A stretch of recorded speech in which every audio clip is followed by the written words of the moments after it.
Olá, vamos para a nossa segunda aula sobre a psique humana em relação à Bíblia, né? Como que podemos aplicar os conceitos e princípios aí da própria psicologia e da psicanálise, né? Juntamente com a transformação do ser, né? O ser pensante, cristão, que deve fazer a vontade do seu Criador, né?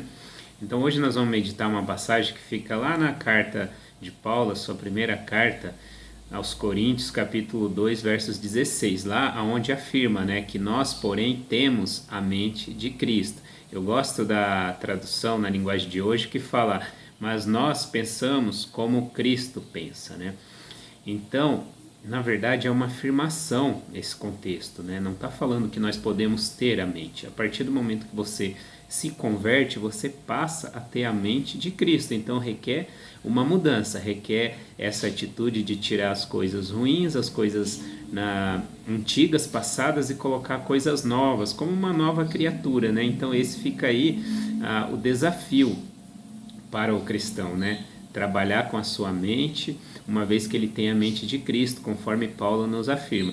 Aí eu me lembro de um episódio de Paulo com os gregos, onde Paulo ele começa a falar para aquele povo que estava preocupado e só conhecia a filosofia, a retórica dos filósofos, né? Então, quando eles ouviram falar de uma pessoa que foi crucificada e ressuscitou depois, isso era loucura para os gregos, né? Porque eles estavam preocupados tão somente com sabedoria humana, né? Em contrapartida, os judeus queriam sinais, maravilhas, milagres, né? Então, o que para o judeu era escândalo, imagine para o grego, então era loucura, né? O ato do evangelho, da salvação, do plano de Deus, né? Uma vez que eles cultuavam aí vários deuses e não se importavam com essa forma, muito menos que viria um Salvador que iria morrer por eles e depois ressuscitar. Então isso não entrava na mente deles, tanto que quando Paulo começou a falar, né, eles responderam, depois sobre isso nós ouviremos uma outra oportunidade. Mas por quê? Estavam tão somente preocupados aí com a retórica filosófica da época, né? Que assim, de certo ponto, para o avanço como um todo da humanidade, foi significativo. Alguns filósofos gregos e tal. Mas no tocante ao cristianismo, pouco evoluiu. Ao contrário, o cristianismo ele entrou na corrente filosófica, né, como uma forma teórica e prática do agir, né? Isso a gente vê numa aula de ética e moral. Depois a gente toca nesse assunto para ver como que o cristianismo foi inserido dentro desse contexto aí filosófico. Mas para o cristão que tem a mente de Cristo, requer tão somente essa mudança, né? E que de fato não é fácil. A gente precisa transformar a nossa mente para colocar tudo que é louvável, tudo que é puro, agradável, né? E aceitável diante de Deus. Essa é a verdade. No versículo 16 ele começa assim, ó. Quem conheceu a mente do Senhor para que possa instruí-lo?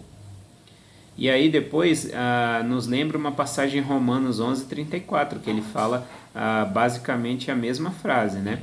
E aí ele finaliza esse versículo dizendo assim, nós, porém, temos a mente de Cristo. Então, olha a grande responsabilidade que nós temos pelo fato de termos a mente de Cristo. O que é ter a mente de Cristo? Primeiramente, eu te falo que ter a mente de Cristo requer mudança. Mudança de rumo, assim como a conversão. Você ia por esse caminho, agora você vai por outro. Porque requer mudança mesmo, estilo de vida, valores, moral, ética e assim por diante. Tudo isso envolve nessa mudança de se ter a mente de Cristo, né? Mas ter a mente de Cristo é ter uma vida espiritual, uma vida que você faça a vontade do seu Criador, né? Não é a minha vontade, uma vez que eu entreguei a minha vida ao Senhor. Os gregos faziam a vontade deles, a vontade da filosofia, né? E aí quando eles ouviram falar de um Cristo que foi crucificado e ressuscitou, ele falou, deixa isso que numa outra hora a gente ouve sobre, né? Então, mas por quê? Porque eles estavam tão preocupados com o que eles conheciam da época. Agora, não. Agora, Paulo está apresentando para eles um novo conceito, né? Olha, a partir desse momento, esse que é o conceito de vida, né? Então, a loucura de Deus é mais sábia que a própria sabedoria humana, né? Depois a gente vê nos capítulos anteriores ele falando sobre isso, né? Porque assim, para a época, apresentar o plano de salvação ou o próprio cristianismo era loucura diante de tudo que existia, né? Não fazia cabimento principalmente para os pensadores, os questionadores daquele século, né? Aí Paulo vem e mostra para ele um novo conceito, aí fica que meio perdido para eles, né? Essa que é a realidade, eles ficam perdidos diante de um conceito totalmente diferente do que era no passado, olho por olho, dente por dente. Agora não é mais dessa forma, né? Agora você ama seu próximo, se ele te agredir, você tem que perdoá-lo, né? Se ele te bater numa face, ofereça outra, né? Nesse sentido de não revidar, né? Não criar mais conflito do que já tem, né? E é bem interessante porque assim, como nós vimos, né? A mente de Cristo, ela é uma mente diferenciada. A mente que andou nessa terra foi totalmente diferenciada, né? Porque o judeu, ele esperava um rei que viesse libertar da escravidão dos seus opressores. Aí eles olham que veio alguém humilde, que eles conheciam a sua família, conheciam de onde que vinha, e aí ele diz que é rei dos judeus, mas porém não tem nenhuma espada para lutar contra os inimigos. Então se torna difícil para o judeu e para o grego mais ainda de entender qual que é esse novo contexto que Jesus está trazendo, né? E aí quando ele nos fala que nós temos a mente de Cristo, ele está nos falando, olha, a mesma maneira de agir com as atitudes que Cristo teve, eu, cristão, tenho que ter. Então, ter a mente de Cristo é viver de uma maneira espiritual, é viver o Evangelho, né? É viver o Evangelho em casa, viver o Evangelho no prédio da igreja, viver o Evangelho no trabalho, viver o Evangelho na escola, enfim, aonde eu for, eu preciso viver aquilo que eu estou confessando. Então, a partir desse momento, requer essa mudança, é tirar as coisas ruins e colocar as coisas boas na minha mente. Se eu vivia daquela forma, agora eu não vivo mais, então eu preciso transformar essa mente, porque é a mente de Cristo, e a mente de Cristo, ela não errou, ela não pecou, ela não fez nada diferente da forma pelo qual se deve viver o cristianismo, né? Então, viveu da maneira correta. Enquanto judeu, Jesus teve a consciência de não quebrar a lei judaica, viveu de acordo como todo bom judeu. Ao contrário, o melhor deles, né? Porque foi o único que pisou nessa terra e não quebrou a lei judaica, isso é fato, né? Então agora, enquanto eu tenho a mente de Cristo, eu preciso ter essa transformação, tirar coisas ruins e colocar as coisas dignas e louváveis, né? Então fica aí o exercício para nós, de fato, né? E uma vez que nós também somos santuário, como o próprio Paulo fala, né, em 1 Coríntios 3,16, nós somos santuários do Espírito Santo. Então Deus, ele habita dentro de cada um de nós. Então aí que eu tenho a responsabilidade maior ainda de ter a mente de Cristo, né? De praticar no tocante a se ter a mente do nosso Senhor Jesus Cristo, né? E aí fica para nós a pergunta, como que é de fato ter a mente de Cristo, né? De que maneira que eu posso ter a mente de Cristo? Realmente é vivendo o Evangelho, né? É tirando as coisas que não me servem, colocando as coisas espirituais. Com certeza eu vou viver o Evangelho, porque não tem para o cristão o pensamento da obra ali de Jorge Amado, né? Cravo e Canela. Aí tem até a música da Gal Costa que fala, né? Eu nasci assim, eu sou assim mesmo, né? Vou ser sempre assim. Não, para o cristão não existe isso. Para o cristão requer uma mudança, é difícil, é dolorosa muitas vezes, mas requer essa mudança de pensamento, essa mudança de atitude, a mudança de caráter, né?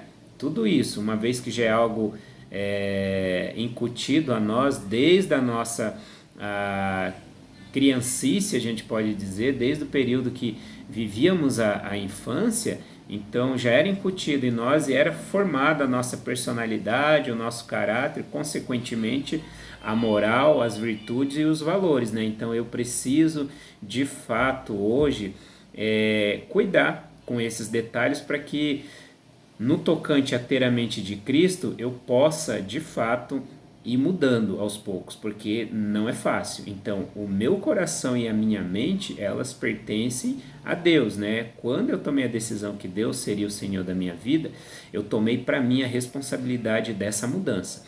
Deus, ele nos ajuda, Cristo nos ajuda através do exemplo que ele deixou, mas a grande responsabilidade da mudança, ela vem de mim. É eu que preciso viver ter a mente, ter o pensamento de Cristo, né? Olha que responsabilidade. Eu não sei o quanto você tinha pensado de uma maneira profunda nesse versículo, né? De 1 Coríntios 2, versos 16. O quão é profundo o fato de que lá afirma que nós temos a mente de Cristo. Então, esquece, né? Não é a retórica, não é a filosofia, não é a ciência desse mundo. Nada disso. A sabedoria de Deus é totalmente diferente. Então, eu preciso ser sábio de acordo com a vontade do Senhor, uma vez que eu tenho a mente do seu filho, né? O agir, a maneira de pensar. E aí a gente até lembra de Gênesis capítulo 1, versos 26 e 27, que fala que nós fomos criados à imagem e semelhança do nosso Criador. De fato, isso não se refere tão somente à questão da aparência, mas sim à questão do caráter, da atitude, né, do agir. E porque logo mais adiante nós viríamos ter a mente do nosso Senhor e Salvador Jesus Cristo. Então, que nós possamos pensar que a mente que nós alimentamos e a mente que foi alimentada no passado, ela precisa passar por uma transformação, né? E essa transformação a gente já sabe como fazer, né? Inclusive, nas outras aulas também a gente acabou mencionando e tocando em algumas passagens chaves que nos ajudam a trabalhar a nossa mente. Então, que nós possamos colocar as coisas boas na nossa mente, pois o nosso coração e a nossa mente pertence a Jesus, e através disso vem a transformação. Esse é um fator espiritual e também serve para aquele que ainda não se decidiu, né? Você quer ter uma mente mudada, quer viver de maneira mais saudável, é só tirar as coisas ruins da mente aos poucos e colocando as coisas boas. Nem sempre é fácil, porque nem sempre você vai se identificar. Como já é sabido nosso, a boa parte do ser humano não se conhece. Então, primeiramente, nós precisamos ter o autoconhecimento de nós mesmos, né? Sabermos quais os gatilhos emocionais que estamos suscetíveis, aqueles que vão nos tirar, nos desestabilizar e assim por diante. E, consequentemente, tudo isso sendo bem trabalhado, você forma aí uma mente que de fato agrada ao Senhor, que é a mente de Cristo, né? Nas próximas aulas nós vamos tratar mais sobre o assunto.